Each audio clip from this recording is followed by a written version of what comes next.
l'existence vient lorsque l'obscurité disparaît. C'est pourquoi Zacharie nous dit, malgré la durée de l'obscurité, le soleil apparaîtra. Et dans le monde spirituel, la Bible me dit, le 4e jour, Dieu créa la lumière.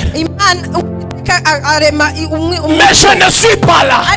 Je suis le 6e jour. Pour qu'on puisse créer Adam, Dieu devait se salir les mains. La Bible me dit, il devait utiliser la main. Parce que s'il n'y a pas la main, Adam ne peut pas exister. Quelqu'un ne me comprend pas. En d'autres termes, dans le monde spirituel, la main doit créer Adam. La Bible me dit ceci. Il a créé Adam. Mais avant que Dieu ne crée Adam, Dieu a créé Adam avec les mains. Amen. Amen. J'aimerais que vous puissiez avoir l'habitude de l'évangile. Amen. Amen. Pas l'habitude de la prophétie. La prophétie ne t'amènera pas au ciel. Mais c'est la parole qui t'amènera au ciel. Dans la Bible, Jésus a prophétisé 3 fois. Seulement. Premièrement, il a prophétisé à Géasi. Géasi. Répète Géasi.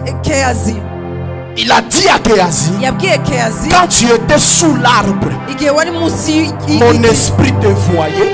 Et quand tu lisais la Bible, j'étais là. Première prophétie. Deuxième prophétie, il prophétise à la femme samaritaine. Il a dit, tu as mis au monde avec 5 hommes. Troisième prophétie, il a prophétisé au voleur à la croix. Au voleur à la croix. Il a dit, bientôt tu vas aller dans le royaume de mon Père. Après cela, Jésus n'a pas prophétisé. Il parlait que de la parole. Plusieurs chrétiens échouent parce qu'ils sont esclaves de la prophétie. Je ne te dis pas que la prophétie est mauvaise. Mais la prophétie ne doit pas venir avant la parole. La parole doit commencer et la prophétie doit suivre.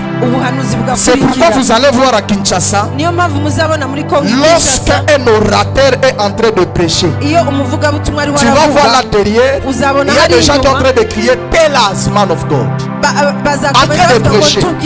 Quelqu'un va dire "Go deeper", quelqu'un va dire "Avance", quelqu'un va dire "La nuée", quelqu'un peut s'élever, il commence déjà à crier parce que un homme de l'esprit, il n'est pas esclave de la prophétie, mais il est esclave de la parole. C'est pourquoi quand je suis en train de monter dans la hauteur et tu ne me dis pas amen, même pour prophétiser pour toi, les yeux ne vont pas s'ouvrir. Non, parce que tu n'as pas préparé le terrain. Pour que l'avion puisse monter, il faut qu'on enlève d'abord le escalier. Et quand l'avion monte, l'épinette doit disparaître. Et c'est cela aussi dans le monde spirituel. Si tu ne prépares pas les terrains, Dieu ne peut pas prophétiser pour toi. Nous avons vu des paralytiques marcher dans la parole. Les messages que j'étais en train de prêcher hier. Les messages que j'étais en train de prêcher hier. Je vais donner ça au pasteur. C'est le même message que j'avais enseigné cela à Accra.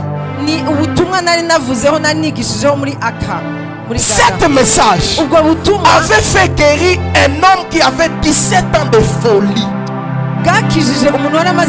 Cet message-là, je ne lui avais pas touché. Mais la folie a commencé à s'agiter dans l'assemblée.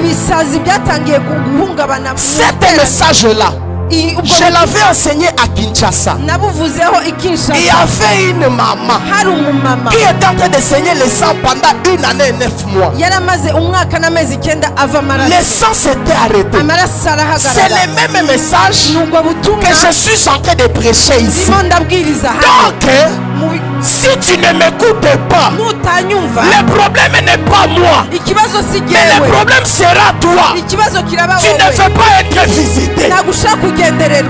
C'est possible que je prêche cette parole et que tu n'as pas l'argent sur Mobileman. Le message arrive. 1 million de francs rwandais. Parce que tu étais connecté. Le monde de la connexion, c'est un monde des esprits. Si tu es distrait, tu commences à m'observer moi. Tu ne seras pas visité.